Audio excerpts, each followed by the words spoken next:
As I said, tonight is called The Crisis of Zionism at the UN. And I begin by making the following observation, that wars are funny things with unexpected beneficiaries. That's like a rule of history.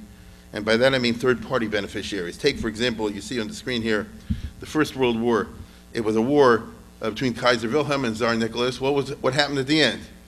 Wilhelm got kicked off, Nicholas got wiped out, and Lenin took over. Thus, he's the beneficiary. Who's Lenin? He didn't even exist in the war. See what happens? Is Reuben fights Shimon, and Levi picks up the pieces. It's a rule of history. It's funny. You know, it's the unexpected consequences. You think it's between this one and this one, and somebody totally unexpected turns out to be the real beneficiary. And what's important, though, for that to happen is to have an organization in place prior to the war, so that the organization may maneuver to take advantage of events to advance its own interests. So a classic case is Zionism. Because Herzl set up an organization, imperfect as it was, there was an actual organization, a group, organized group, ready in 1914. You know, and I know, they didn't fight the First World War to make the Balfour Declaration and give Palestine to the Jews, but this what happened.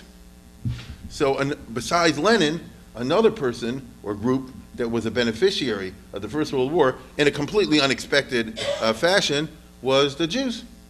You see? So, and Lenin, by the way, also had an organization. That's what Leninism is all about. He created a very tight, top-down organization, so they were in place when the First World War happened and the Tsar was going down. He and his guys were super organized for their one goal of taking power, and that's what they did. The Zionist movement, which was a recognized political organization, actually gained not only from the First World War, but from the Second World War. Even though Zionism was obviously the farthest thing from the minds of the big three when they went to war against Hitler. I mean, England did not go to war against Germany in 1939 because of the Jews. Stalin sure as heck didn't go to war against Hitler. He was attacked by Hitler for the Jews. Roosevelt didn't declare war after Pearl Harbor because of the Jews, right?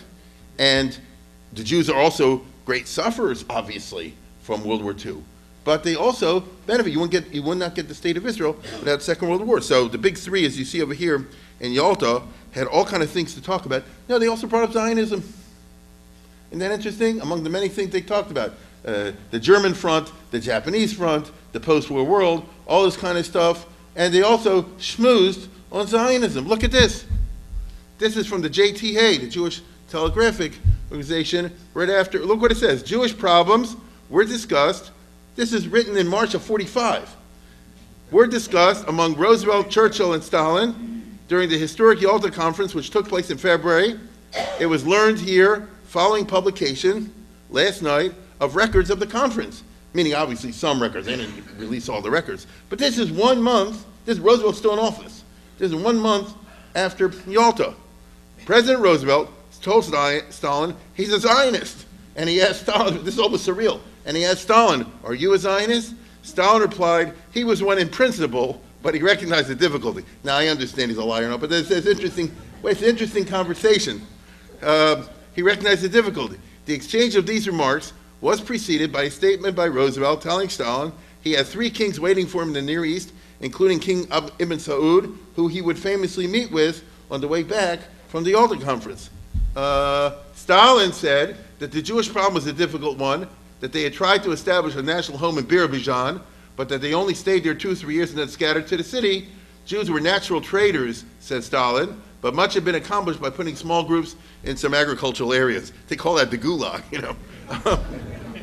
The New York Times said it's not clearly from the text as released why Stalin began talking about the Jewish problem. A lot of asterisks preceded his statement, seemed to raise the possibility that one of the colleagues initiated discussion of Jews with statements censored from the public text. There is really such a thing now, and Stalin said the Jews are all phony and bad and this, that, and the other, and Roosevelt said, yeah, I agree with you. But you know, they were shooting the bull all over the place.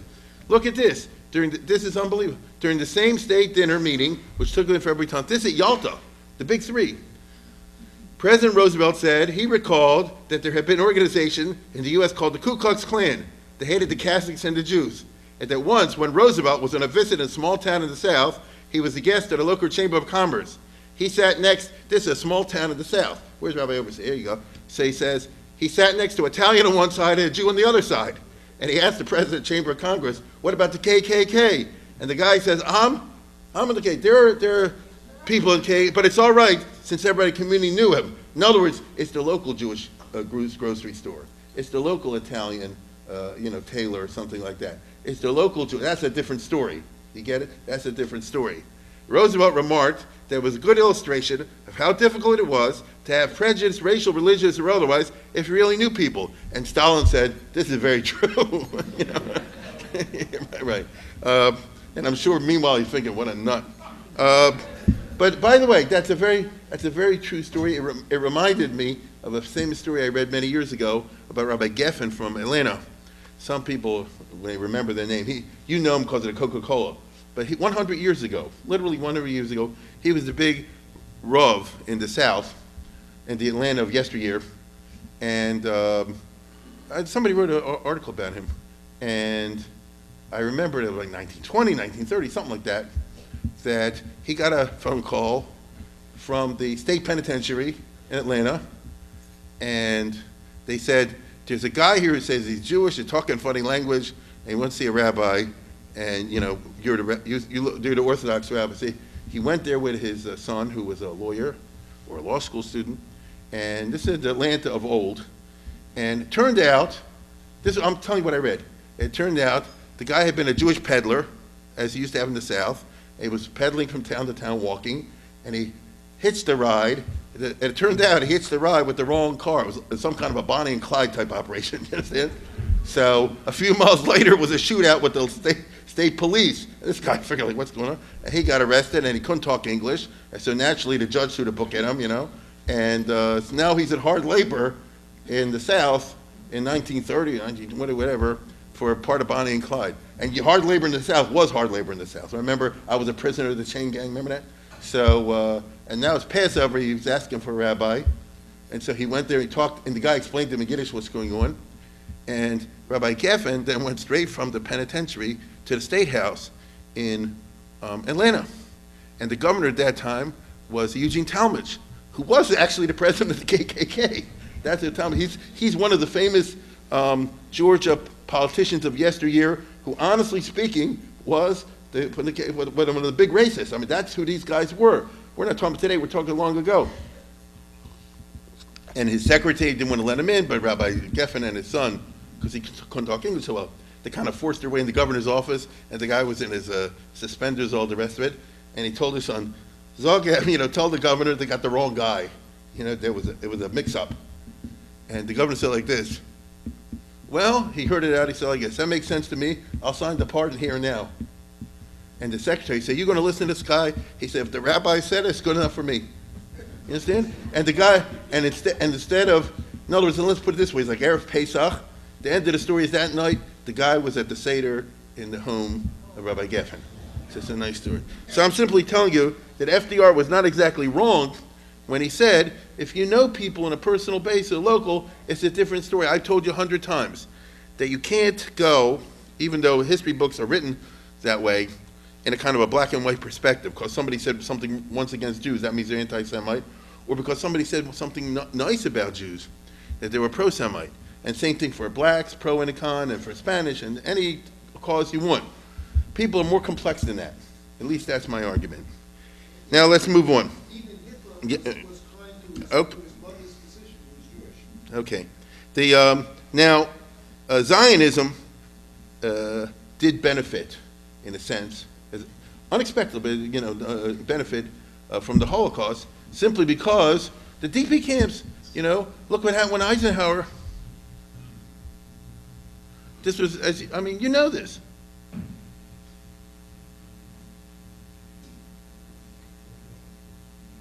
At this concentration camp in the Goda area, the Germans starved, mugged, and burned to death more than 4,000 political prisoners over a period of 8 months. This was seen in movie houses everywhere. By hiding in the woods.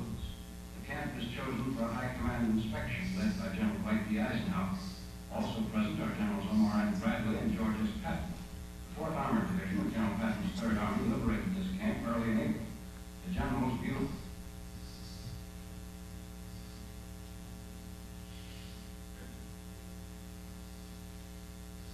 I don't want to show you the bad stuff, Eisenhower. Bradley. They see the woodshed where lime-covered bodies are stacked in layers and the stench is overpowering.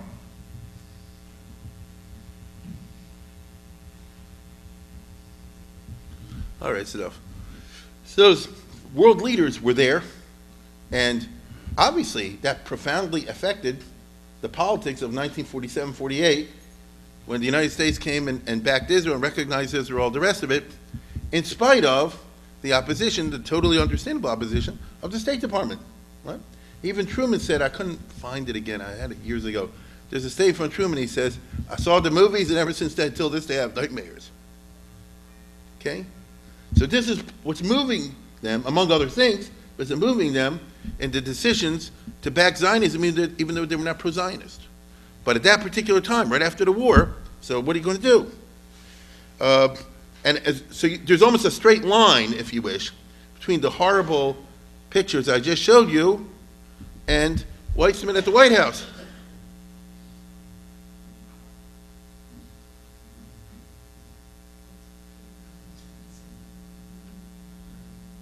And Truman's famous statement, I always wanted one of these. What are you supposed to do? Okay? Kosher? Huh? Was it a kosher one? Only a Yankee would ask a question like that. He says, right? Didn't answer it. Yeah, right. It's in the Truman Museum, so we could examine it. It is on display, all joking aside. Anyway, you get the idea. Why did one lead to the other? That wasn't part of the plan when America went to war after Pearl Harbor, but that's what happens, that they're unintended beneficiaries of great processes. Okay, now I'm going to get to the depressing stuff. The Israel-Palestinian question of who benefits from what. From 1948 to 1964, I would remind you, Palestinians were not an organized national group. That's very important. For the first 16 years of Israel, Palestinians, as we call them today, were not an organized national group. There were attempts by the Grand Mufti, who was the leader of the Palestinian nationalists, but he bet on the wrong horse. He bet on Hitler.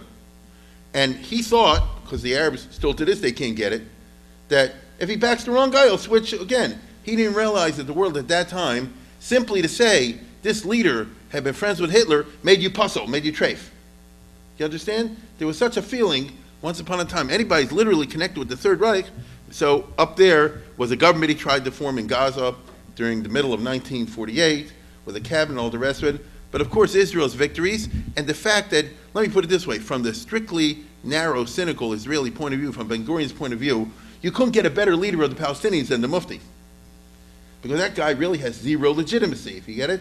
All he has to say is, he's a friend with Hitler, which he was. I mean, let's get this straight. The Grand Mufti recruited Muslims in the Balkans to form brigades and divisions for the Nazi army in Bosnia and places like that, in Albania. I mean, he was really an active guy. So you got the wrong guy, as your leader. And during these 16 years, so Israel had like a breathing space, you might say it fit 16 years.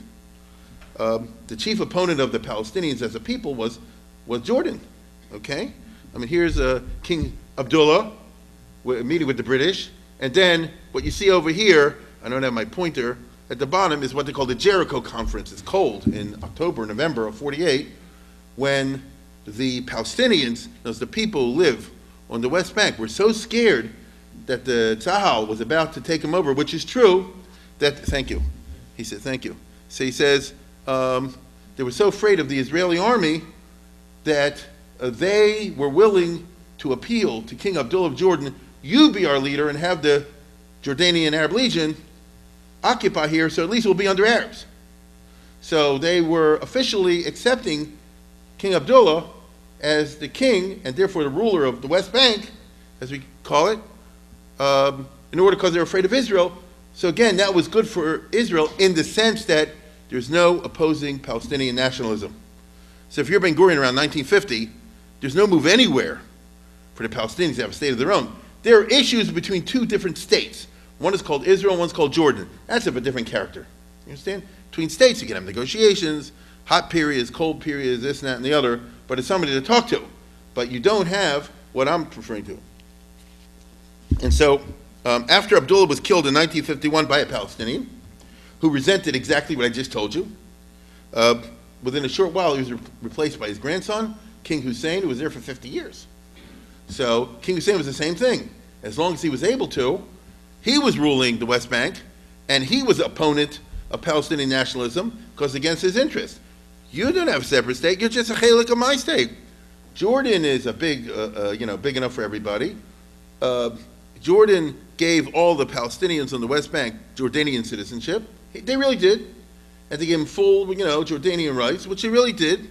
And they could vote for delegates and representatives in the Jordanian parliament in Amman, which they really did. And so what's your problem? You're part of an Arab country, which I'll say again, from the Ben-Gurion point of view, is a good thing. Do you follow what I'm saying? From the narrow, Ben-Gurionist perspective, people didn't realize that was a lucky business. Because then it's not a Palestinian versus Jewish nationalist interest, it's an Israel versus Jordan kind of thing. Okay, but we've also seen, most of you, that by the early 1960s, under the patronage of Nasser of Egypt, who hates King Hussein, the Palestinians finally formed a PLO.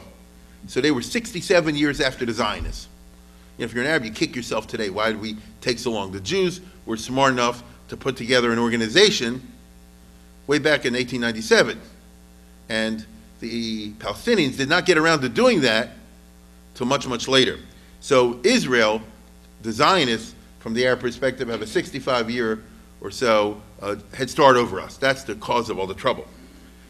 Now, once they formed a Palestinian Liberation Organization, whatever you want to call it, once they have an organized form, this is a great leap forward for the Palestinians. Until then, they didn't exist in the minds of nations outside the Arab world. I don't know if you're old enough to remember that, the memory is so funny. I can't remember some of my children's birthday, but I can remember, nor can you. He said, but I can remember certain things from my youth, and I remember the 64 in Queens, the World Fair. Everybody remember that? No, but I'm talking about something specific. And I remember the Jordan embassy had a whole thing about the refugees. That's what it is. I don't know, does anybody recall that? And nobody knew what they were talking about. I mean, unless you were really a follower. I read in the Jewish Times when I was a kid, years ago, because Jewish publications followed that sort of thing. I'm sure in the minds of the people, that's a nice picture of a poor child. It didn't connect as a Palestinian-Israeli issue. Those words weren't used at that time. You understand? So they were feeling bad for the Arabs who were kicked out of Israel in the 48 war, who were now in refugee camps inside the West Bank. I'll say it again. It was under Jordan, but the Jordanians did not undertake, and the people did not ask, to be moved out of refugee camps within the West Bank. Okay, is that clear? Because they're from Jaffa, for example, or they're from Tzfat or whatever. So that was the situation at that time. It didn't register in the world opinion. Like I said, the only ones, listen, I was a young kid. I didn't read all the papers, but I don't recall, the best I can, that this made a big splash anywhere. So this is very important what I'm talking about, how you fare in the world opinion. However, within 3 years, the PLO was strong enough to trigger the Six-Day War, from which they benefited immensely. Okay? Because all of a sudden, this is the result of the Six-Day War. Nobody ever heard of this guy. And all of a sudden, if you're in front page of Time magazine, in our culture, that means you, so to speak, made it in terms of consciousness within the West. The PLO, or specifically Al-Fatah, started raids into Israel in '65. This, Israel, wisely or unwisely, started hitting back into Syria, and the raids and the raids on Syria and back and forth led to the Six-Day War. Okay, and who benefited from that? So you can say, well, Israel benefited; they took over the Golan Heights, and the other territories. All right, agreed. Who else benefited from it? You understand? And the answer is the Palestinians. King Hussein did not benefit from the opposite. Egypt did not benefit from the opposite. So Taka benefited from the Six-Day War. Israel in a certain sense, and the Palestinians in the other sense. By their policy of continuous armed struggle against the Israelis, they're the ones, they said, we're never stopping. If you kill us today, we'll send another one tomorrow. If you kill that tomorrow, we'll send another one the next day. Doing this at a time, particularly after the Six-Day War, when the Arab states have been badly defeated and are condemned to be passive by the military situation, the PLO, and especially Arafat's group, Al-Fatah, gains giant traction in 4 important zones in the world. first of all, in the Arab world, the Arab street as they call it. So even they hate each other, but King Hussein has to smile. And all across the Arab world, obviously, the PLO, the Fatah are the heroes, because they're the only ones going against Israel and doing something and killing Jews, which was true. So all of a sudden, in a place like Morocco, Arafat's a hero, and that's number one. The second place is the communist world, because the communists say, this is great. We can point to the fact that Israel is backed by the United States, and we're backing the PLO, and that will get us the sympathy of all the Arab masses. So they won't ask the uncomfortable question, why are we the Soviets ruling 100 million Muslims in Central Asia and the States? They'll instead focus their attention on the fact that the Soviet Union is helping to attack Israel, or helping those who attack Israel. The third zone is the left and the West. The left is an important presence in Western Europe. I'm going to speak about this more next week, I hope. But for the first time in significant political circles, and sure as heck cultural circles, in Paris, in London, places like that, in Germany, in Italy, you remember they start wearing the keffiyehs, and they identify one way or another with the Al-Fatah. And finally, in the third world, in Africa and Asia and those places, you say, what's that got to do with the Arab-Israeli struggle? Oh no, Israel is a colonialist power. It's the same thing as South Africa and so forth. And they've stolen our land, and the Africans will buy it, and the Asians will buy it for a variety of reasons, But this is a reality that Israel has to face. So again, who won the Six-Day War? You see what I'm saying? Who won? Now, for the only place, fortunately, this didn't get traction, is in the United States of America, outside of a couple of crazy campuses. Okay, so you got your Noam Chomsky types, and you do, starting around then. But in the broad Hamon Am, in the 60s and 70s, this was still a country that was sympathetic towards Israel. That was a big exception. Now, for the Palestinians, therefore, the period of 1967 to 73 is a period of a political great leap forward in terms of establishing the reality of their presence in the world. This is terrible for Israel, because Israel has no response. It doesn't work like Golda Meir said, there are no Palestinian people. She sounds nuts when she says that. I know what she means technically, but it doesn't work. It makes Israel look terrible, you see? And so the Six-Day War was a big plus for Arafat and company, because I say in company because Arafat's group was one of 10 or 20, and there many were, believe it or not, more extreme than him. Really they're not, but you understand what I mean, but they're more active and more extreme within the world of Palestinian politics. They all have the same idea in mind, obviously. And so, as I said, Arafat and the Palestinians, let me leave it at that. The one good aspect of this whole problem is that during the period I'm talking about, which is between the Six-Day War and the 73 War, the PLO and Arafat and those guys do not enter the thinking of Nixon and Kissinger. To them, these different groups are crazies and terrorists. And that's how they thought.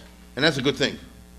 Because, not to the rest of the world, he said, because in their mind, if there's a solution to the problem, it's not through the terrorists, as they would put it. Nixon wasn't the type of, he was very thoughtful in areas of foreign policy. This was one in which he didn't look into very closely, a good thing. And he said, there's Israel and the Arab countries, and that's all there is to it. Instead, he wanted, King Hussein, okay? So, as you see over there. So if you're going to deal with the West Bank, which they certainly did, that's a question of two different countries. And that's dealt with in a completely different way. It's through political negotiations. And Golda Meir feels the same way. And Golda Meir has many negotiations with King Hussein, secretly, during this period. The problem is that in the years 1967-73, Golda does not really want to give up any part of the West Bank to King Hussein on very simple terms. Eretz Yisrael Shlema, I mean, why not? Who doesn't like that map? you can totally understand it. Why should you give the Arabs a foothold anywhere and cause trouble for Israel if you don't have to? So this is what's going on then. Now, King Hussein, obviously, is going to insist on return of the whole West Bank, But it's clear from day one, although the Israelis didn't want to admit it to themselves, he also wants back to Har Bayis for perfectly understandable reasons. He had it before, and to them, it's a Muslim holy spot. You understand? Here's the King Hussein just before the Six-Day War. This is a few weeks before the Six-Day War, visiting the Har Bayis, which is the mosque. Maybe he'll let the Jews, I think this would have happened, let the Jews pray at the Wailing Wall. You understand? In other words, as a special zone, you could go there and daven. But that's it. Okay? The rest of it has to return to Jordan. And aside from the fact he really felt that way, if he would yield on that, he'd be dead. So it's a basic dynamic of the negotiating process that he can't give in on the Har Bayis, let alone East Jerusalem in general. And a lot of the negotiations that were secretly taking place showed Israel was trying to eat away at this and change it and this, and that, and the other. But he was pretty firm on that, and I can totally understand why. And aside from that, Golda Meir and the others are afraid that the PLO in those years looked very much like it was about to overthrow King Hussein, which they came close to doing in 69 and 70. They came close, and then what happens? In other words, if we give in and give the West Bank back to Jordan with a peace treaty and all the rest of it, what happens when Arafat kills Hussein and he takes over, and now you got an Arafat state within a few miles of Tel Aviv? This is basically the problem that Menachem Begin was able to call attention to. Yeah, in other words, who's riding the tiger, right? The Jordanians took in the PLO after the Six-Day War, figuring they could control them, and King Hussein, I talked about it last year, came this close to being, in 1970, to being overthrown by the PLO. Only his army launched a full-scale war, and they killed everybody in September and October of 70, and another round later, and wiped out, you hear what I said? Wiped out the PLO. Some of you may possibly remember the pictures in the news where the PLO guys ran to Israel. Do you recall this? They crossed the Jordan River, coming and surrendering to Israel because the Israelis won't kill them. You follow? So in the end, as it turned out, Lamaisa, King Hussein ended up controlling his own country. But it's an inherently unstable situation. Bibi Netanyahu, let's go to the next one. The Begin became famous by making the point that I just told you in the 69 election in 1970-71, which is, who's to stop Arafat from having cannon 10, 15 miles away from Tel Aviv, and he said, Kfar Saba, and he named all the places, all the rest of it. And he was right. Bibi can point to this problem today. What I mean to say is like this. If Abu Mazen, which is not going to happen, but if Abu Mazen said, okay, tomorrow I'm changing my mind, we're actually going to sign a Donald Trump peace pact. Let's just pretend. He's going to Donald Trump pact, and we're going to do everything and promise all the rest of it. And Israel pulls out of all that. And what happens a week later when the Hamas takes over? Or a month later, or a year later, Won't take that long. What happens when they take over? That's what happened in Gaza, isn't it? They pulled out for the PLO stuff. And it was all supposed to be signed and sealed and delivered. Everything was going to be great. And, they'll be on their side of the border, and we'll be our side of the border. This was the genius plan of Ariel Sharon. And then what happened? Oh my goodness, Hamas took over. I'm shocked. And then everything turned around, and now it's a cancer, right? So this is what I'm calling your attention to is something you probably know, which is this inherent structural problem with the Arab-Israeli conflict vis-a-vis the occupied territories, as they call them. It's an inherent structural project. This problem will never go away. It's existential. The dynamic's not going to change, at least as far as I can see. And so Israel's in this tough spot. And they were at that time also. So by the Yom Kippur War, my point is that nothing had changed in spite of many meetings between Hussein and the Israelis. As we've seen, Jordan did not join the attack on Israel in 1973. Under pressure, they sent a brigade to Syria. Wasn't the real thing where Jordan could have attacked all along the border of the Jordan Valley across into Israel. They didn't do that. They had very good reasons not to do it. When the Yom Kippur War was over, the consensus of the Arab governments and the Arab street was that Jordan would never be able to get Israel to withdraw from the West Bank. And this was an accurate assessment as we know today. Though King Hussein did not agree with that, nor did Nixon and Kissinger. They said, no, maybe we can get Israel to pull out. Don't give up on that option. As he shuttled tirelessly in the aftermath of the war, Kissinger planned to do a 3 in a row. That was the plan. First, to get a withdrawal from Sinai, which we talked about. Then you get a withdrawal from the Golan Heights, which we talked about. And then you get a withdrawal from the West Bank. Okay? All in exchange for a real, genuine peace treaty. That was the policy of the United States under Kissinger. Kissinger knew this was not going to be easy, and therefore he was committed to what they call a step-by-step process. That's all. Let's be realistic. As we've seen, he spent 7 months, from November 73 to May of 74, 7 months securing a very partial Israeli withdrawal from the Sinai and a partial withdrawal from the Golan. As we've seen, Israel did not really end up withdrawing from much territory at all. Let's take a look at the map here. No, yeah, eventually, okay, here we go.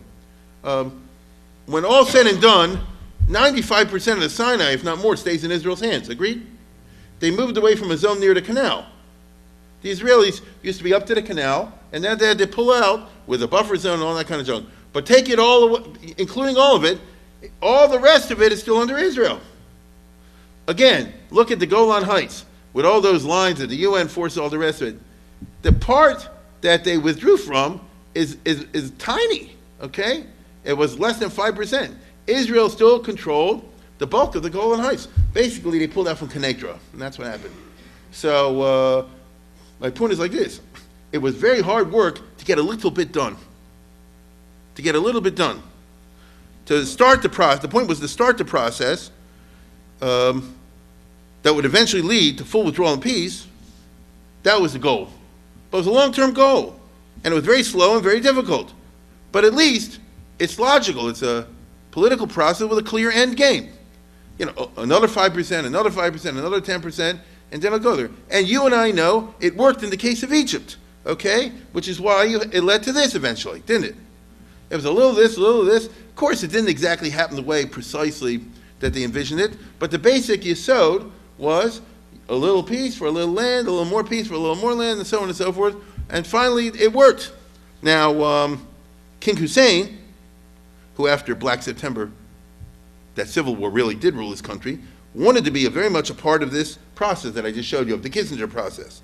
Above all, he wanted an Israeli commitment to such an end goal, because Israel did commit to Kissinger, very hesitantly, that in the case of Egypt and Syria, even Syria, although I don't think they meant it, if they'll get a mamish, a full peace treaty and all that business, I mean, they really mean it, then they will pull out of the territory that they had occupied. I'll say it again, with Egypt, it did happen. Syria, if Syria would be a different country, other than Assad, maybe it would have happened, although it's much more complicated, because then you're going to be below the Golan Heights, they could shoot down on you. It would be hard. And Jordan, well, King Hussein's like this, I'm better, I'm the biggest tzaddik here. I'm better than Syria. He meant it. I'll give a real peace treaty. We really will. I mean it. I just need everything back. But if we get everything back, the Jews can go visit their holy places. He meant it. We will prevent terrorism raids and stuff like that into Israel. He meant it. Okay? So what's the problem? You see? So he wanted an Israeli commitment to such an end goal, but Israel refused. They only did it with Egypt and Syria because of the war, because of the military situation that I've explained at great length. Such a situation simply did not exist with regards to Jordan, correct? So as I said before, this was due to pressure. They didn't want to do it. And Jordan, Nebuch, had no pressure that they could exert. So Kissinger writes in his memoirs how frustrated he was, because Jordan was the good guy, and you're rewarding the bad guys for bad behavior. But that, my friends, is often how it goes in the international world, whether we like it or not. Okay, that's it. As I said, Nixon and Kissinger would like to help Jordan on many philosophical grounds, and many times in the Kissinger shuttles, many times, he was always, as his new wife, they're always visiting King Hussein. You know, whenever he went, he tried to give him a lot of cover, and he tried his best to include it within the loop. So whenever he went to Syria and Jordan, Syria and Egypt, he always made sure to stop in Jordan and give him a lot of cover and report fully what's going on. In other words, he's trying to send signals. We, the Americans, want Jordan to be part of this process. Hint, hint, Israel. But it didn't happen. Golda Meir is not interested, and Rabin, when he takes over, is less interested. Certainly in the mid-1974. Now, in later years, Yitzhak Rabin would change his mind. Okay, that's enough for that. But I'm talking about at that time. The Israeli leadership in 74 and 75 and 76, from the Labor Party, from the left-wing party, are as traumatized as the rest of the country by the war and are maneuvering simply to keep their heads above the water. We don't remember what it was like to be in the Israeli leadership in the difficult years of the aftermath of the Yom Kippur War. Israel's leadership is focused like a laser on maintaining the American relationship. They could not afford to hurt that. That was their one lifeline, okay? And the American leadership was going through the Watergate. Agreed? So basically Israel was a situation, Rabin and Peres, just trying to roll with the punches, trying to survive Kissinger pressure, that's all, without alienating the United States of America, because, oh my God, they cannot afford that, right? They can't afford to alienate anyone. The bottom line is that King Hussein cannot deliver an Israeli withdrawal from any part of the West Bank. This played, obviously, into the hands of Arafat. The Palestinians have always held that they're not Jordanian and that the annexation of 1948 that I talked about was simply a hurrah shah. It was an emergency temporary measure. They didn't really want to be permanently under King Abdullah and King Hussein. They just had no choice in 48 because of the Israeli War of Independence and the success of the Israeli army. But they don't really want their own state. This has been their essential taina. Until 1967, Jordan could disagree with the PLO because Jordan ruled the West Bank. Between 67 and 73, as I just told you, it got very complicated. But if Jordan had recovered the West Bank, maybe it could have remained the legal rulers of the West Bank. But Jordan did not, and that played into the hands of the PLO. So I think you see where I'm going with this. The big victor, the big gainer of the 73 war was also the PLO. They gained Palestinians. They gained from the 67 war, and they gained from the 73 war. It's just interesting. The PLO used the perception of Jordanian weakness to argue for Jordanian irrelevance. In other words, instead of Jordan being the one which is tasked by the Arab world to recover the West Bank, it should be the PLO who is tasked. And that meant that whatever was to be the future of the West Bank, now it's the bailiwick of the PLO, not the Jordanians. There's one group involved over here. This idea takes wings in the aftermath of the Kissinger shuttles of the summer of 1974. After all, you can't get a bigger punch in the nose to Israel than doing that, and it was.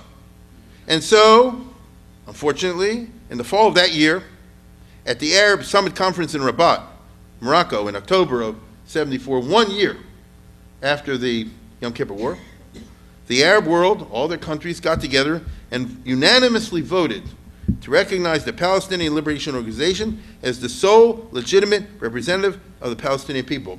That's not just a cliche, that's got a lot of power behind it. What they're saying is like this: you want to know what's going to happen in the West Bank? You deal with them. That's the one you got to deal with. No one else, not King Hussein or anybody else, is entitled to speak on their behalf. You got to talk to them. I'm talking about Israel has to talk to them. This is a tremendous blow, obviously, to King Hussein. But it also made the political scene, my friends, very interesting, because if it's the PLO and their charter calls for destruction of Israel, how can there be diplomacy with Israel? They want to negotiate for Israel to get stuff. But on the other hand, they're committed to the destruction of Israel. Now, communists don't find this a problem. You fight and negotiate at the same time. No, I'm serious. They've done that successfully. But Israel wasn't like that. And if there isn't diplomacy, then the only other way is the PLO is going to have to build a mighty army to fight Israel and destroy Israel. And how are they going to do that? It couldn't then and it can't today. If Jordan had been sidelined, then Israel doesn't have to negotiate with King Hussein because he's irrelevant. So in the short run, the Palestinians shot themselves in the foot from the point of view of participating in the Kissinger peace process, which is the only process out there that can possibly deliver Israeli concessions. So by adopting a strong policy of opposition to the very existence of Israel, Kissinger said, well, you're not Nagaya, right? Because I'm dealing with countries whose end game is to get an Israeli withdrawal in exchange for a complete and total peace, an honest, genuine peace. And you're not into that. So, which was true. Now, all this, by the way, is historical hindsight, of course. That's what makes this all fun. We know, looking back, that what the Palestinians did by their policy was they delayed an Oslo deal by 2 decades. That's what we're talking about. From 74 to around 94, right? They delayed it by 2 decades. But at the time, it certainly was a triumph for the PLO, and the whole world was impressed. You can't help it, right? With the exception of the USA.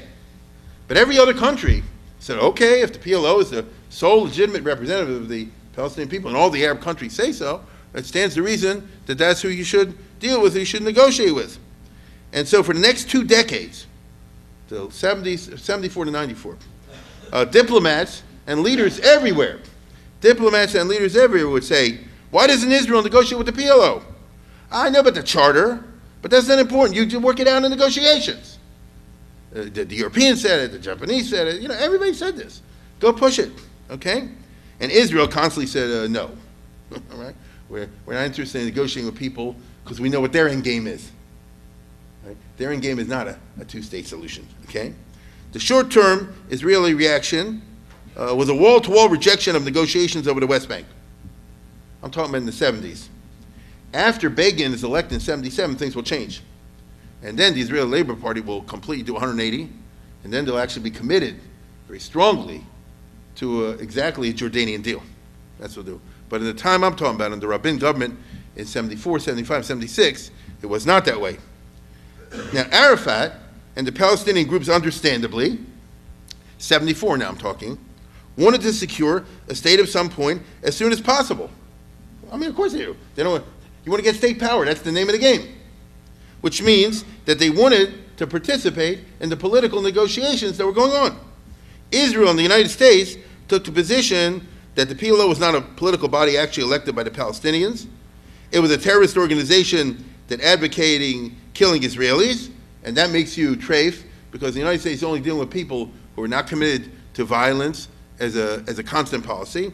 And Imtim Salomri, even if it had been elected, since it was committed to terrorism, was not a party to negotiate. And even if it stopped terrorism, since its stated goal is the destruction of Israel, it can't be a party to a negotiation whose goal by definition is some kind of a two-state solution, meaning Israel here and Jordan there, or a Palestinian state there, but it can't be one that's like you say today, a Hamas state, which is only to use it as a springboard to attack Israel. Now, for its part, the PLO claimed they're not into killing Israelis as a mode of terrorism, because that's a dishonorable thing under international law, but rather they're into waging war against the Israeli state, which is an honorable thing under international law, at least under some circumstances, right? Going back to Grotius, right? Then they write the famous Yuri Bellia Pashas, The Laws of War and Peace, in which they established the Western tradition that there are legal wars and illegal wars. And you're not supposed to fight against civilians, and all the rules, but I'll use terms that you'll understand. Geneva Convention, okay? Even though it wasn't at that time. There is a Western tradition in which war, under certain circumstances, is an honorable thing, okay? And under other circumstances, it's not. You have to follow the rules. So I'll give you an example. The way Hitler waged the war, they say is dishonorable. The way the Kaiser waged the war in the First World War was honorable, like that. So that's coming out of that tradition. Now, that's what the Palestinians argue. Mind you, it doesn't mean that they're interested in a genuine two-state solution. Obviously, they wanted a state, and from there they'll launch a worse attack against Israel. The language Arafat uses, and only a yeshiva bacher will understand, to me, Medayik and Deloshan over here, Arafat said like this: if Israel evacuates any area, no matter how small, we are fully prepared to set up a state in that territory. So somehow that sounds good to the American ear, but he didn't say anything. You follow what I'm saying? Yeah, sure you're set, and then what? You understand? But I want to tell you something. There are dummies out there that always were and always will be. And so in 1974, 5, 6, a lot of prominent Americans, for example, McGovern and Howard Baker and a whole bunch of other people, end up going through tours in the Middle East, and they always take them to see Arafat. And Arafat said, we're ready to set up a state anytime. I'm prepared today, without any preconditions, to enter into negotiations with the state of Israel. Sounds very good. Again, if you're Medayik and Deloshan, you know what he means, right? I'm prepared to enter negotiations, and my end goal I'll have from here, exactly, negotiations of how to chop your head off. But, McGovern comes back, and the other comes and says, oh, he's a very reasonable guy, all the language here was moderate, what's the problem? Is there being too stubborn? And so on and so forth. Now, Israel's categorical refusal to recognize the PLO as a player obviously prevented the PLO from being one. Does that make sense? You got to have a negotiation with two parties. If I'm not talking to you, we don't have a negotiation with two parties.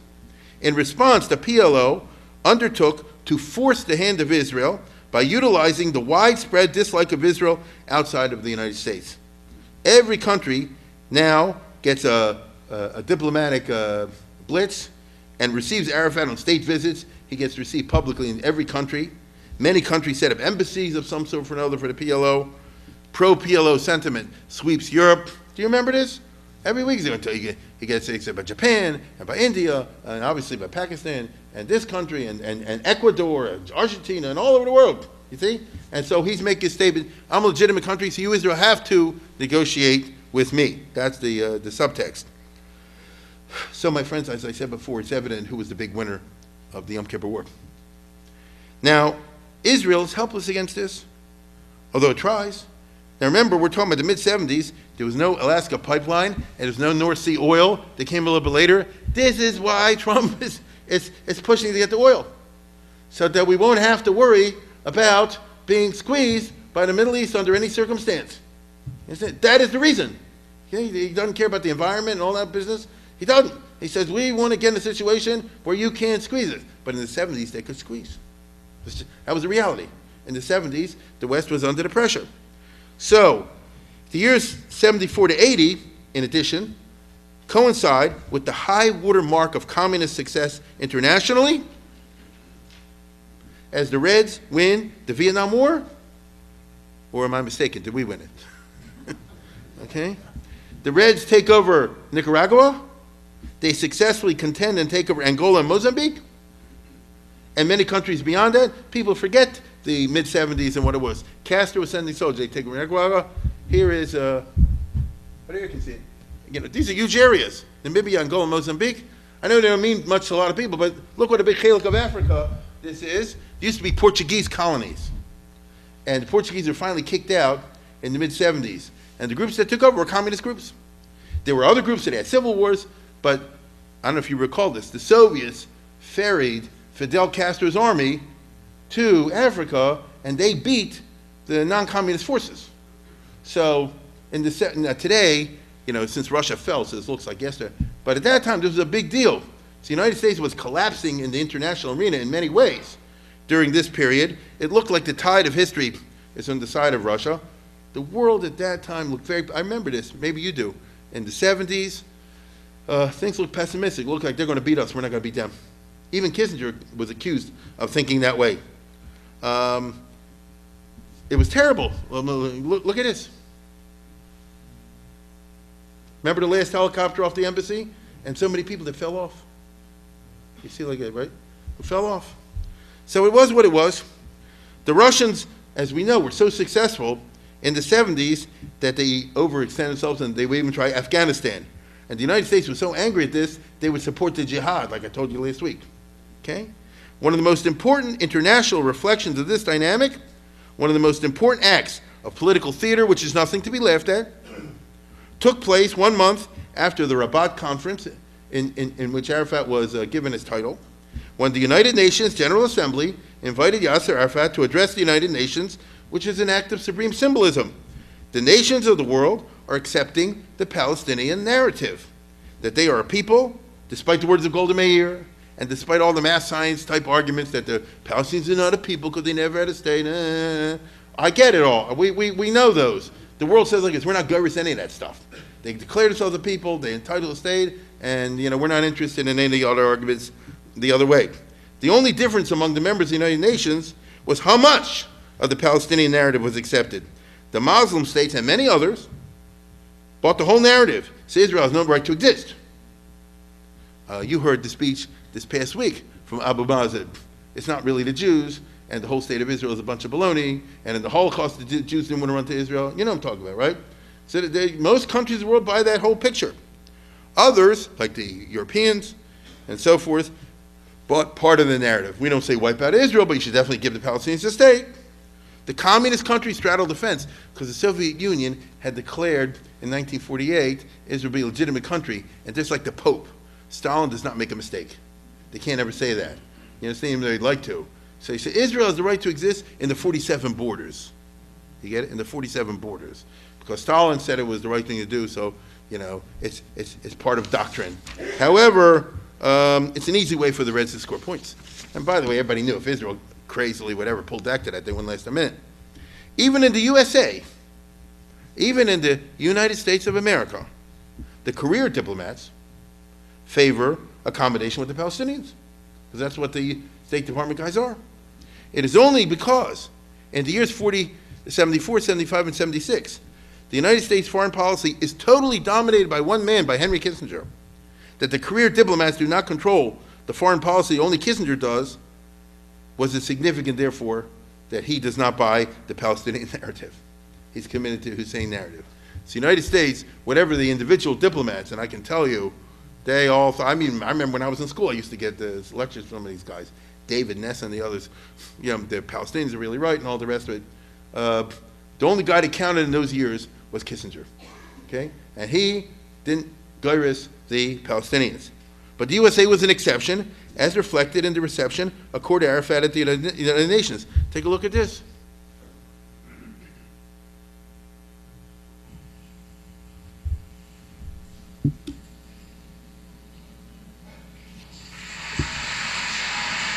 The whole world. He's wearing a gun.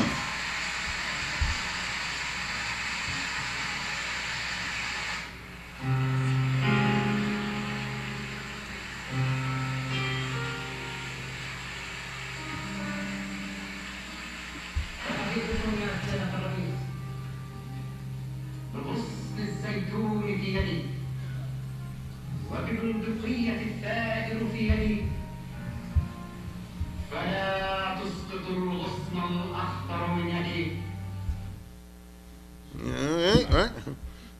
Notice, you better accept the olive branch or I'll shoot you. Somebody talks like that, let me tell you one thing. Keep your eye not on the olive branch. You follow? Now, what was the actual speech itself? It's a long, fortunately, he was not a good talker. It's a long, rambling speech. But here's the parts that are most nogea to an audience of the United Nations, the third world.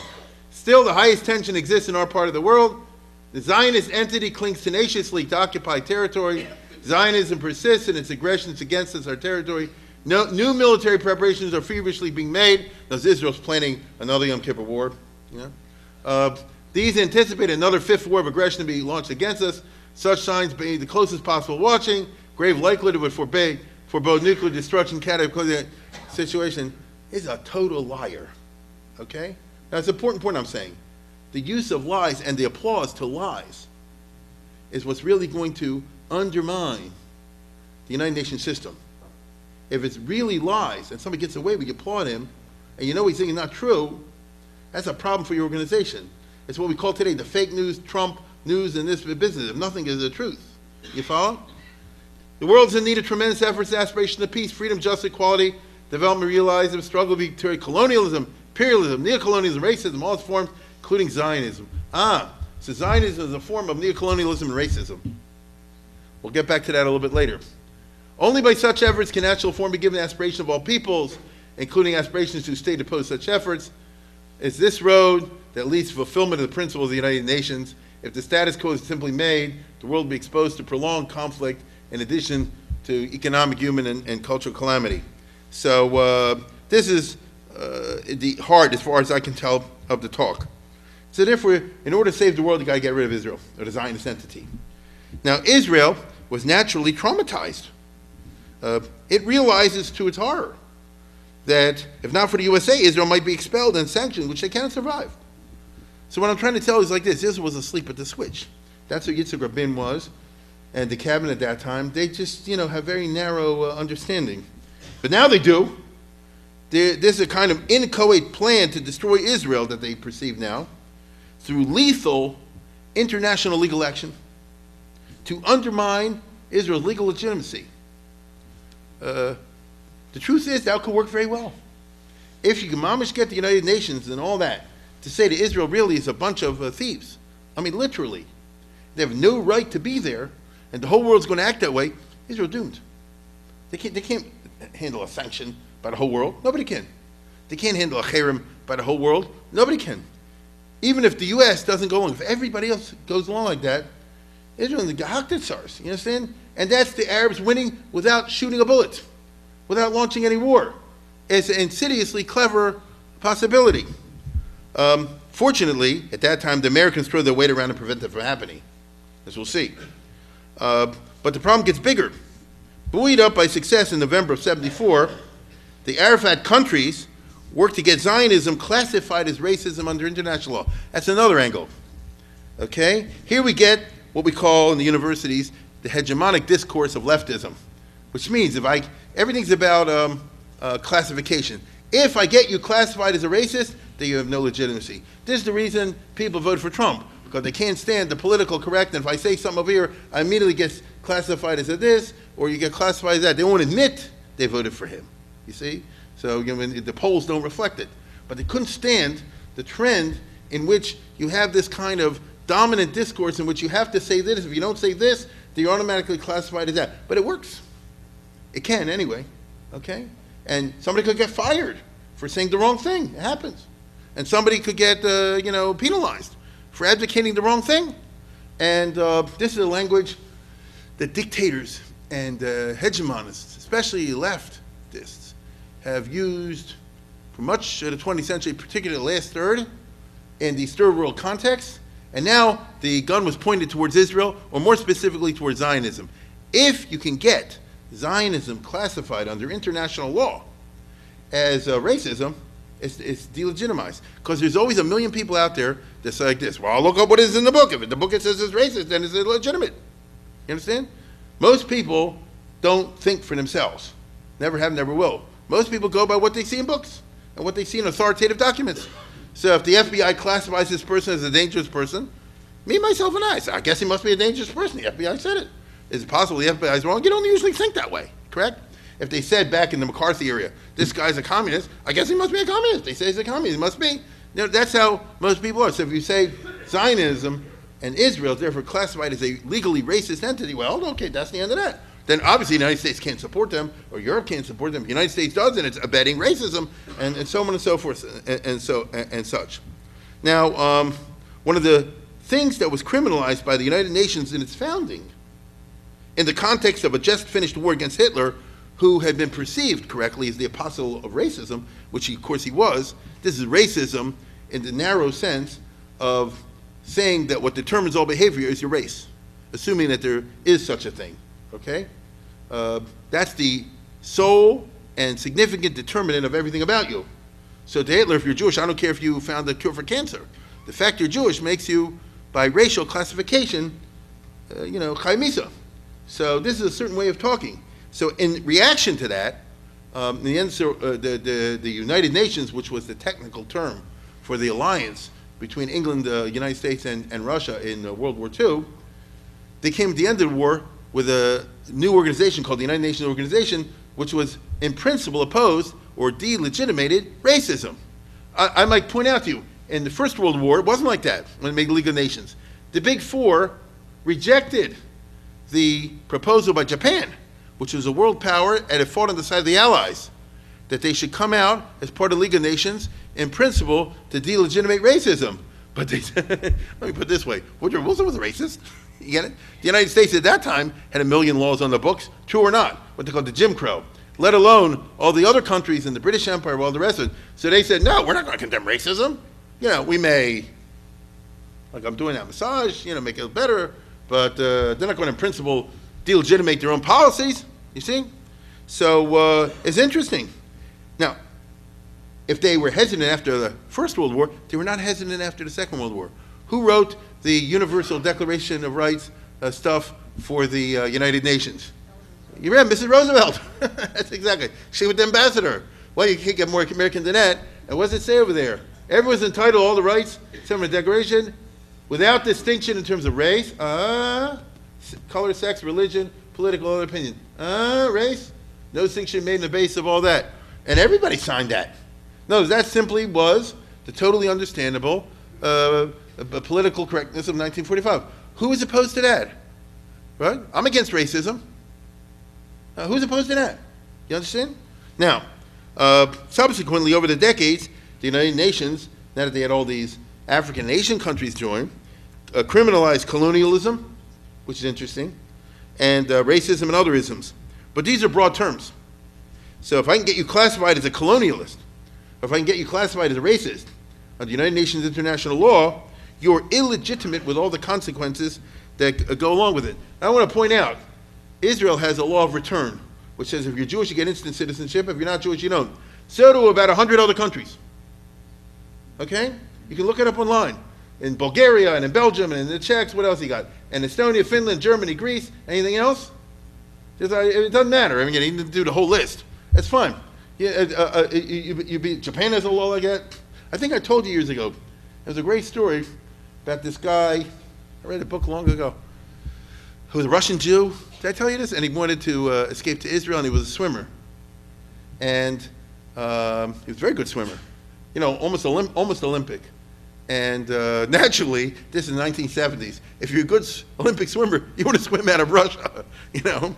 And he tried to do it on the Black Sea, but there was minefields and stuff like that. And he was desperate, so he decided, a Jewish guy from Moscow, so he decided to go to Vladivostok on the Pacific coast of Russia. And he'll get a job on a fishing boat, and he'll jump off and swim in Japan, because he was at Madrega. But of course, he had a problem with the sharks. So no. So listen to this. He says, so he was an intelligent guy. He went to the library and read every book there was on sharks. He became a bucky in sharks, and he knew if the shark goes like this, you go like that, and you bang it on the nose, and whatever. This is what people do. They're so desperate to get out of Russia. And Vladivostok is really close to Japan, if you know the map. It's very close to Japan. So he went to Vladivostok. He signed up on a fishing boat, and when it was 10, 20 miles, in the middle of the night, jumped off the ship and swam, son of a gun, he swam to Japan. He comes exhausted on the beach, and he goes to the first guy he sees, a Japanese policeman. I'm running away from Russia. Oh my God. They take him to the police station. And they say, you're a runaway. He said, I'm running. I'm looking for asylum. Get me out of here. He said, no, you're what do you call it? Illegal from Russia. Got to send you back. Don't send me back. He said, got to send you back. I'm Jewish. Call Israel. I'm a citizen of Israel. I said, there's no such thing. They said, just do it. See what happens. So they called Israel embassy. The Israel sent a guy right there, and he gave him a passport. They said, this guy is automatically a citizen of Israel. And the Japanese guy said, that's bogus. He said, look at Japan's laws. You got the same law. And they did. That's my point. Japan has the same law. Any Japanese guy wants to come is instantly a citizen. And the guy called the justice thing. He said, okay. Then he's like this, get him out of here now. You know, we didn't see him. He's got to get out of here now, because when the Russians come and find out, we can't stop this. He said, no problem. And he took him right there from the police thing into a car. He said, drive to the airport. And he called from the airport. He said, get me the first El Al plane or whatever. Get the first plane out of Japan.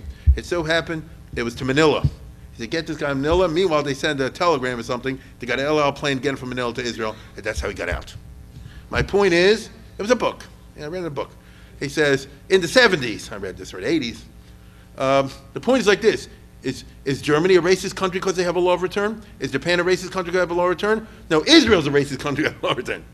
You see where I'm going? Israel's a racist country, have law of return. Okay, so what's happening over here? Excuse me. So, the General Assembly, bureaucratic machinery, regardless of everything I just said, starts wending its way, from the third committee to the second committee, the second committee to this committee, to the rights committee to that committee, the whole UN junk, wending its way for a resolution to be presented and passed at the 1975 General Assembly of the United Nations, all nations of the world, that Zionism is equal to racism. Okay? Here's the PLO representative over there, Terzi, who's a Christian, by the way, so therefore they say, see, we're not prejudiced. And it's in there. The U.S. diplomats were just jaded. That's who they are. Guys like Scally and the others say, well, listen, the Arabs are going to do it. Obviously, we're not going to vote for it. This too shall pass. It's just a new reality we'll have to live with. A lot of things the United Nations do that we don't get along with. We don't want to alienate anybody more than it is. It's bad enough as it goes. So like I say, they were like over the hill. Okay? Excuse me. Kissinger had his hands full so much in the 70s that he usually does not pay attention. He usually does not pay attention to what's going at the UN. He's dealing with Russia. He's dealing with China. He's dealing with the Middle East, like the UN committee, the pass the resolution. He was that type of guy. Okay? But under Nixon, many anti-American votes are cast in the General Assembly. Many. Do you remember this argument? It's not an East-West problem in the world today. It's a North-South. And the problem is that the North has all the resources, so they should give all the money to the South. So America should give all the money to Africa, Asia, and all the rest of it, South America. And as Atchison said, give it out in 20s. You know what I mean? That's the grand political philosophy of anti-colonialism. Okay? And the Russians are behind it all, the bunch of mamzerim. And then we get all these dictator types. Okay? Shevchenko, he was the Russian #2 guy at the UN. He defected later on, and he told all the thing in a book. You get it? He's the one, if you remember, the CIA defected by getting him girlfriends and booze and things like this. And when it came out in the Time magazine, a bunch of KGB guys said, "We want to defect too." You understand? They like his terms. But anyway, it was all cynical. That's my point. It was all cynical. They were just out to stick it to America. After all, they're dictator countries themselves. They're criticizing the U.S. for being unfair and racist and all the rest of it. And these are people killing people, their own people, every day. Kissinger and Ford, because Ford is now the president, do not like the increasing tempo of United Nations condemnatory resolutions. Just as the communists, at the same time, the communists themselves are violating international law and taking over countries like I was telling you. What are you going to do? The U.S. diplomats, the striped pants boys, just say, roll with the punches. You understand? That's who they were.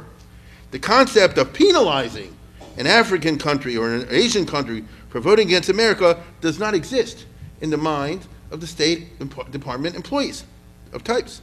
And then an article appears in a dramatic form. In the summer in Commentary Magazine, The United States in Opposition by Daniel P. Moynihan, who we'll talk about in a second. And this had a big shock, all right? A big shock. Because for the first time, somebody called a spade a spade. And he said, fight back. It's a long historical background. Oh my God, it's a long historical background to what the United Nations is and all these other sorts of things in the professorial style. But when you get to the meat, he said, fight back, call a spade a spade. Don't fall for the third world communist garbage. Fight them. Argue with them. Tell them to their faces who they really are. They can't stand it. Expose them with pitiless publicity. Above all, make the intellectual case for the United States of America. Okay? So he wasn't a diplomat. It was intellectual. So he talked in a different language. Now, Moynihan was a very interesting guy. He started out as a juvenile delinquent in the Hell's Kitchen in the bad neighborhood of Manhattan. And it's an old classic story. You know, there used to be a thing in America called public school. And it actually used to work. And he went to public school in Manhattan in the 1940s. It really was a place. And you could pull yourself up from a poor background, and he came from a dysfunctional family. I'll say it again, he had a father who ran away. He had a dysfunctional family, and he pulled himself up, and by the time he was over, he was a Harvard professor. He did by his own efforts. It's the old, you know, it sounds, look at this, it's terrible. It's 2018, I sound like I'm talking like a fairy tale. It's possible through education to improve yourself and elevate yourself to another sphere, okay?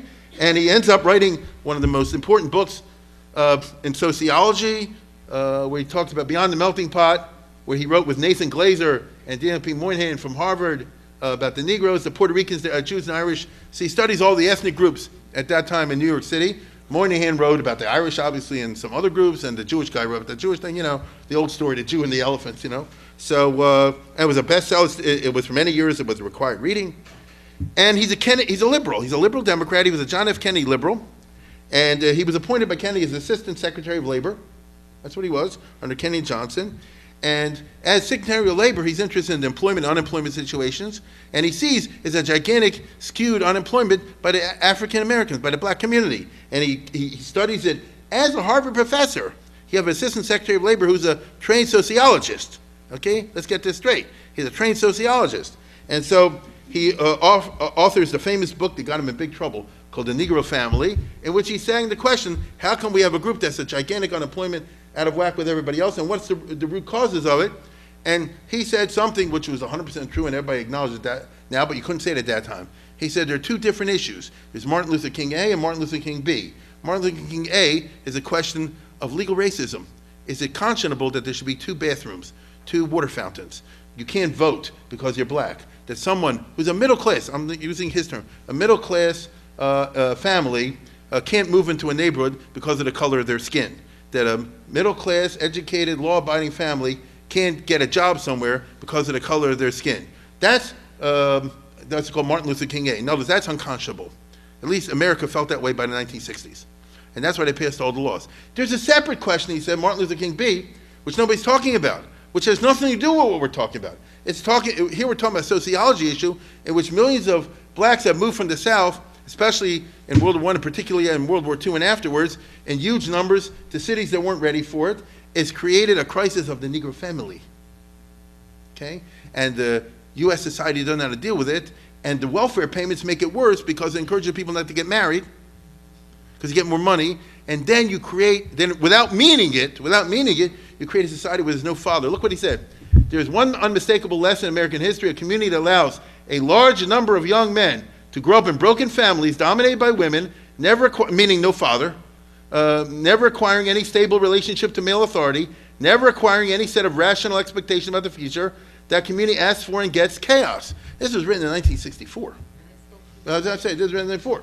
So you weren't allowed to say it, okay? And the result is he got fired from the Johnson administration. He went on, he went back to Harvard, and I'm just telling you, this is an unusual person because you think. Yeah, you actually think, okay?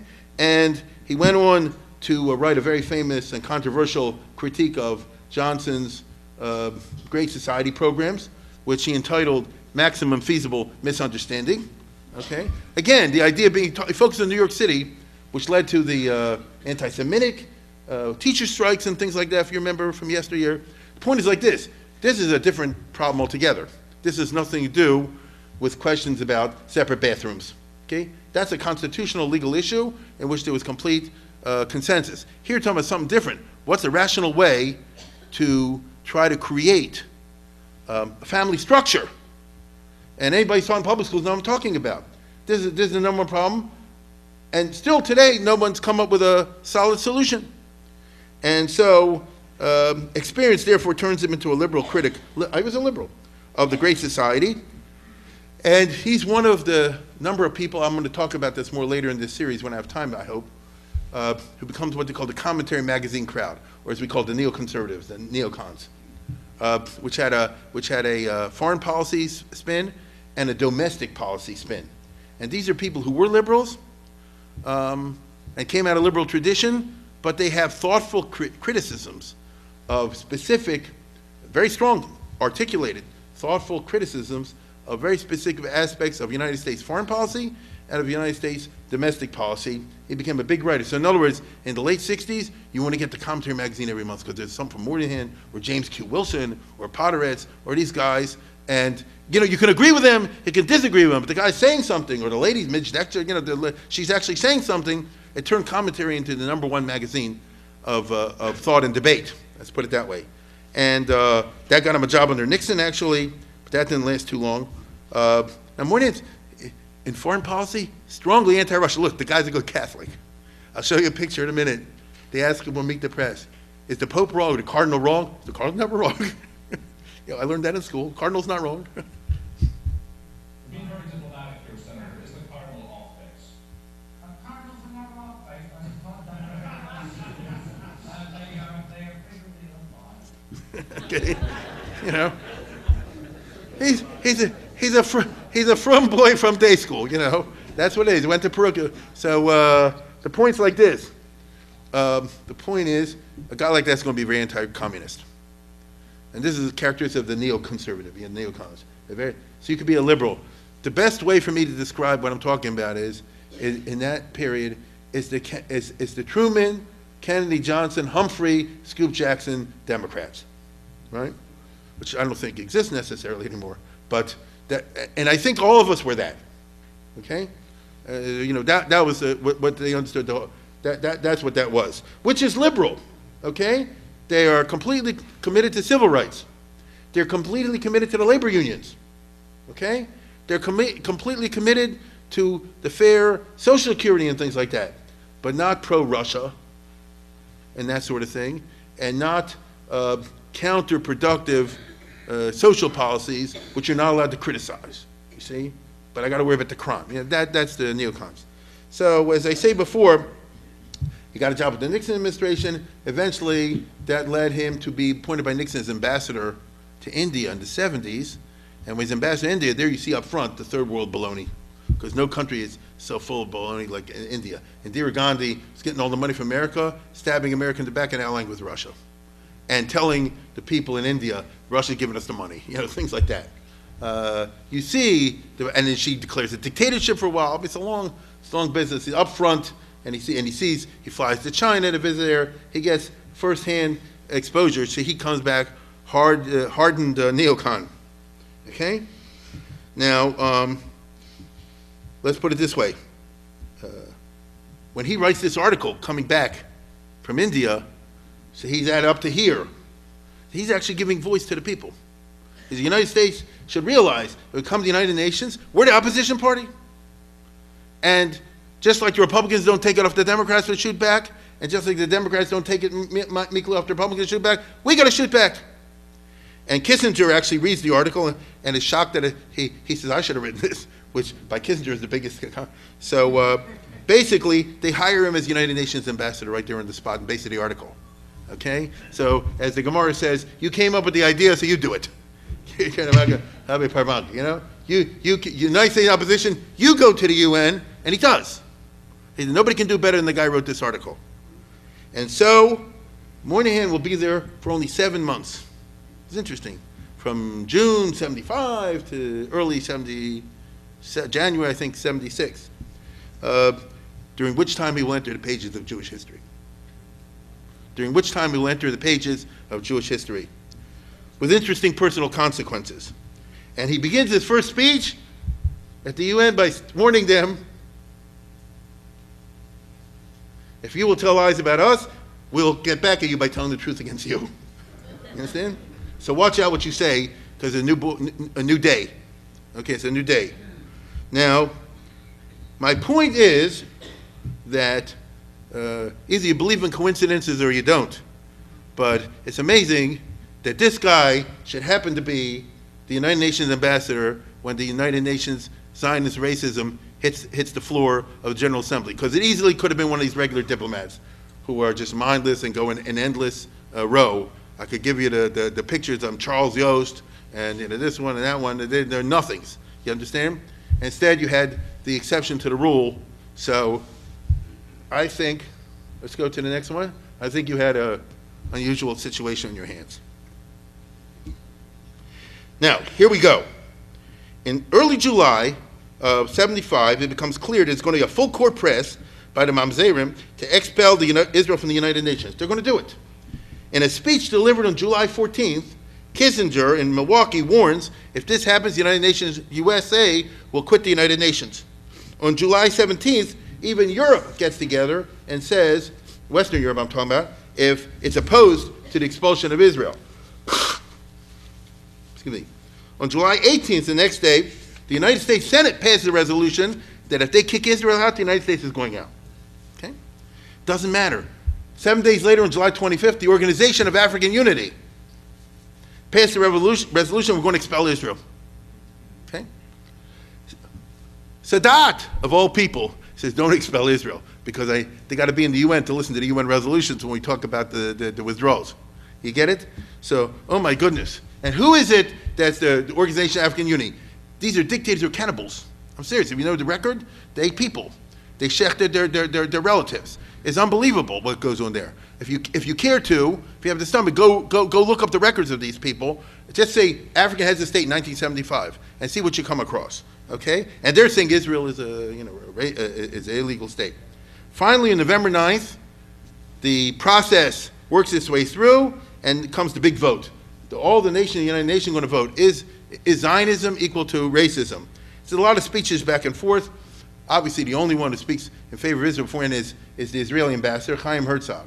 So that's interesting. He should have had Abba Eban or Golda Meir, if you want my opinion. But anyway, Chaim Herzog's okay, and he was, if you know, he was a trained lawyer from Cambridge University. I mean, he had a law degree, and he'd been an officer in the British Army and general in the Israeli Army, and he was a popular spokesman in Israel during the wars. He was okay, and he gave a passionate speech.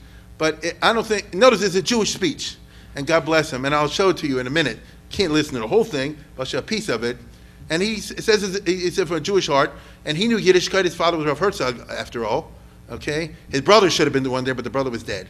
He says because the brother was a big Talmud Chacham. He really understood Judaism, but still, he said like this. This is interesting. We're having this vote on Kristallnacht. Well, I'm going to tell you something. It means something to you. It doesn't mean anything to these people in the United Nations. It means nothing to them. That's the point. And I'm tearing up the bay here. Take a look at this.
So that's okay.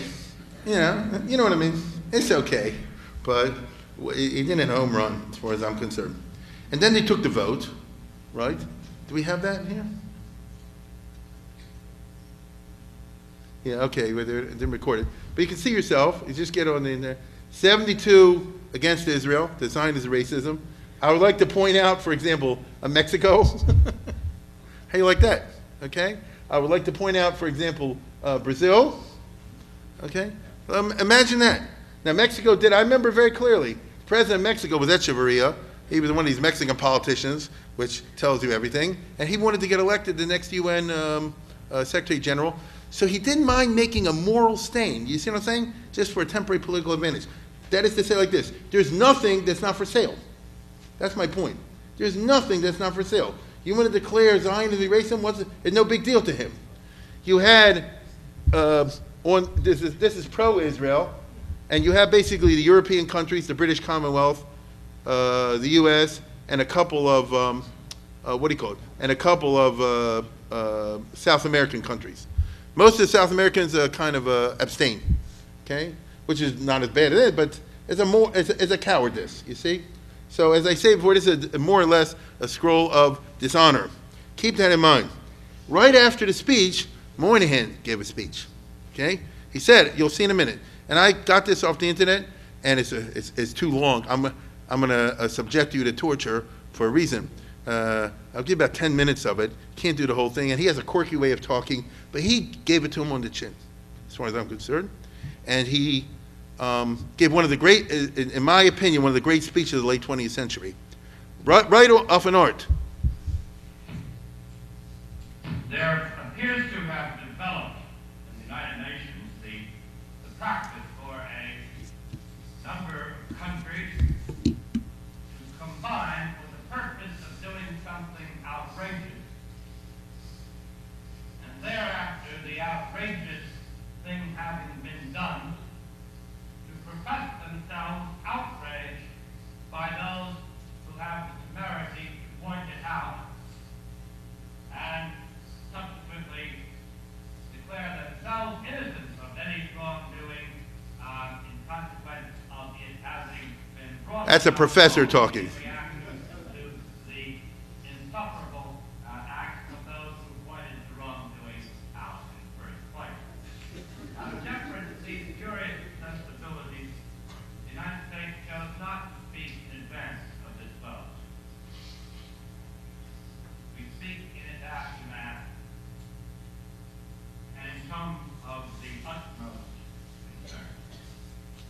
The United States rises to declare before the General Assembly of the United Nations and before the world that it does not acknowledge, it will not abide by, it will never acquiesce in this infamous act.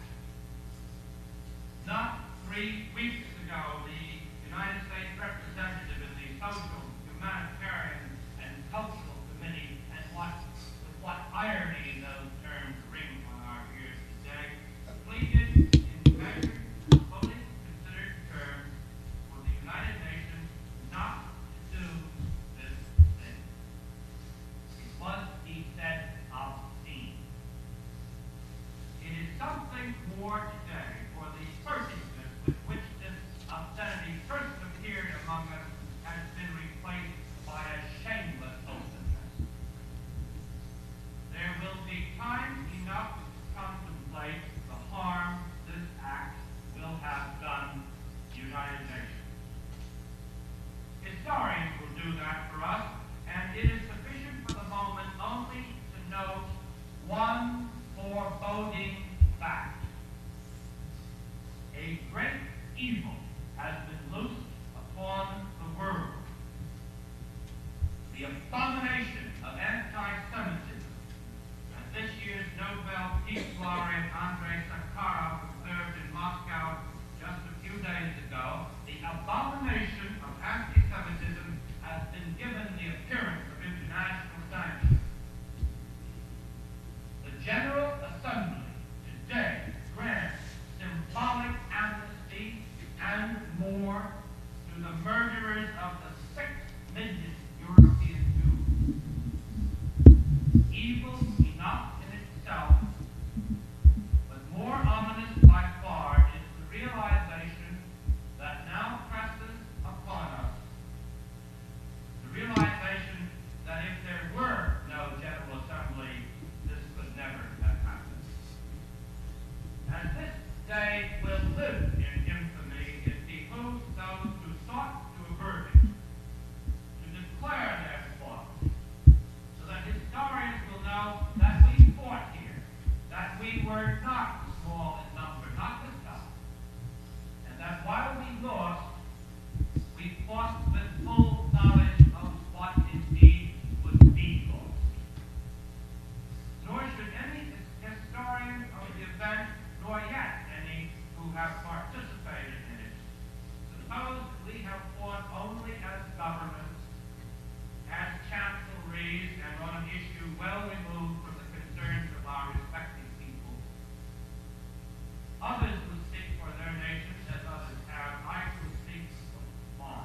Okay, that's it. If you want to, and I recommend you do, you listen to the whole thing, it's about 20, 25 minutes. It's quite remarkable. It calls it what it is, okay? It's an abomination, it's obscene, and he gave a very powerful speech. As I said before, it's not so well known, and he has a little quirky way, as a professor, I understand that, but nevertheless, every once in a while, he has one of those sentences in which he tells the plain truth, okay? And he knocked it out of the park. And it was so, no one ever did this before. You're a bunch of liars, you're a bunch of anti-Semitin, you're a bunch of phonies, you're obscene, you're friends of Hitler, you have no legitimacy whatsoever, you just cut your own throats in the world of thought. That's what he said. Now Kissinger and Ford were a little taken back. They said, oh, this was, this speech was too aggressive, it's not very diplomatic. But all of a sudden they found out like this.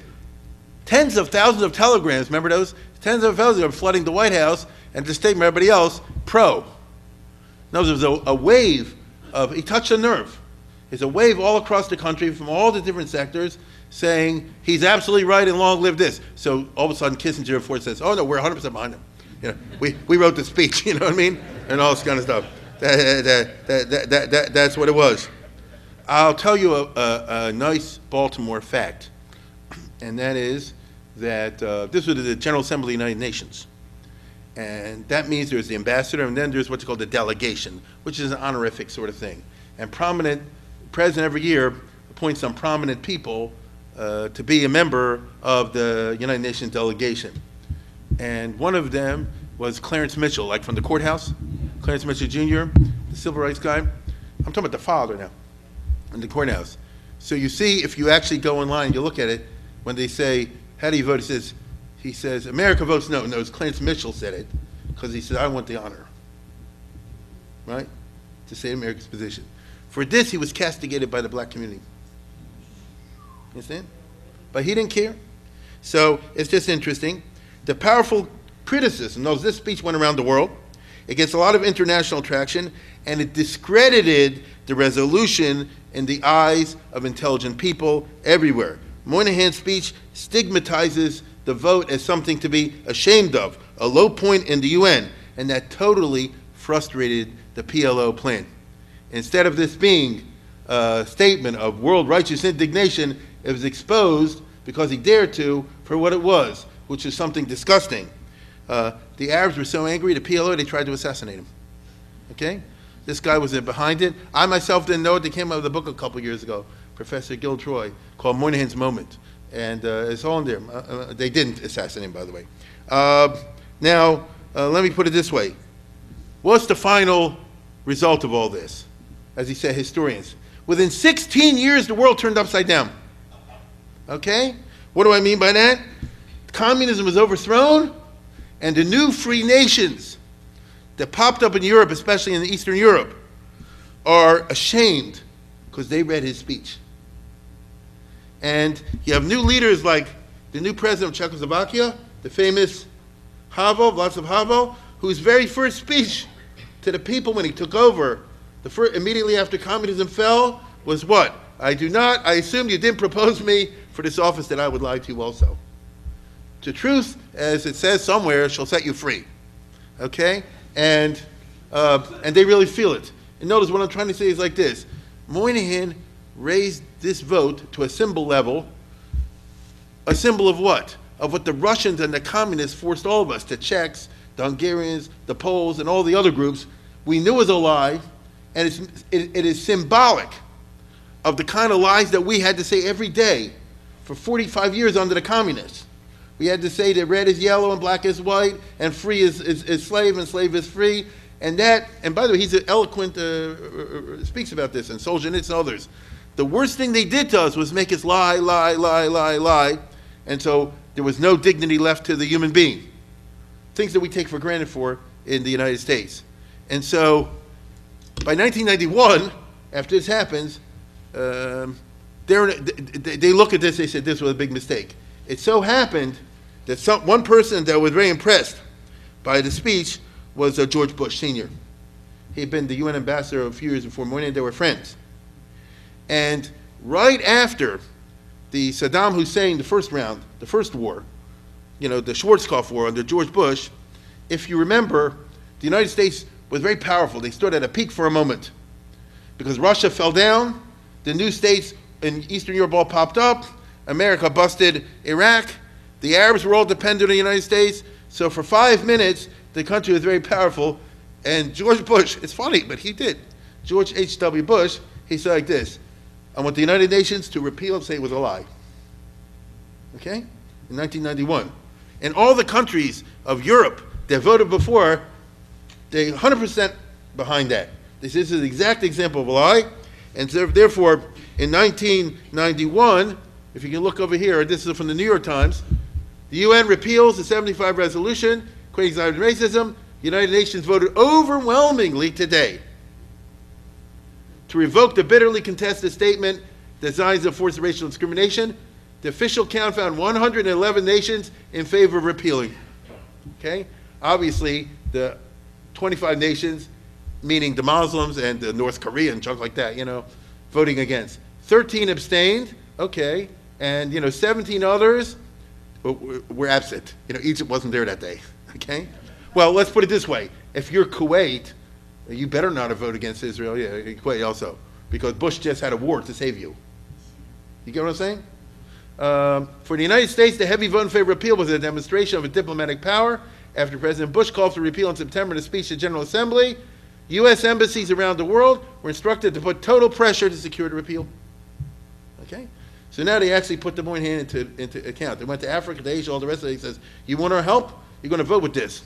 The 111 votes were 11 more than the U.S. mission had predicted last week, reflected the shifting political currents of recent years and so on and so forth. Okay? So it's rare. This is the only case where a resolution was revoked. Okay? It's the only case. And I'll say it again. In the former communist countries of Europe, they were jumping to do it. Okay? Because we didn't believe in the first place. This is one of the many, many things that Russia made us do during the years that they were messing us over and totally dominating it. Okay? Moynihan resigned in January, February of '76. 4 months later, he writes a bestseller, about the United Nations called Dangerous Place, which it is. Okay? Dangerous Place. In this case, you have a happy ending. The speech got him elected. He ran for Senate that year. One of the reasons he got, not the only reason, but one of the reasons that elected 100% of the Jewish vote in New York. I remember this. As a matter of fact, like I say, certain things stay in my mind. The Jewish press that week, when he resigned the UN, they said like this: he has to run, and every Jew is obligated to vote for him, something like that, because he ran against Bel Abzug, and therefore he was there for 20. Therefore he was there for 20 or how many years in the United States Senate. So it goes to show you that if you go in opposition and you tell the truth, sometimes the truth wins out. Now there's more to talk about, but the hour is late, so I'll close it up.